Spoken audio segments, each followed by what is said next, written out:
Now let's take a little look at the math of probability. So let's pretend that I have a bag that's full of red bingo chips and blue bingo chips. There's 5 of each. However, they weigh different amounts. So my red bingo chips weigh 10 grams and my blue bingo chips weigh 20 grams. What I could do is I could say, what is the probability of reaching into that bag and pulling out a red bingo chip? Well, to calculate that, we would have to make a division where we would do the number of red bingo chips that we have in the bag divided by the total number of bingo chips. And that would give me the probability of pulling out a red bingo chip.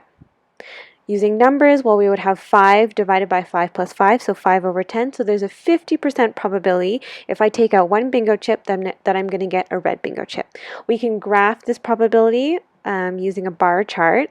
So where we have percentage probability along the y-axis, and then we have our different objects along our x-axis. Each has a 50% probability. We can also create a different graph, but this time, instead of graphing objects along the x-axis, what we can do is we can graph mass along the x-axis. So again, we can think about probabilities. What are the probabilities of taking out a 10-gram object versus a 20-gram object?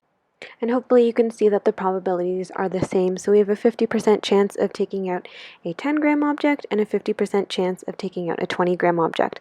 From those chances and masses, what we can do is we can calculate what is known as the average mass. So we multiply the probabilities by the respective masses. So we multiply 50% by 10 and 50% by 20. Hopefully you realize that that's 15 grams.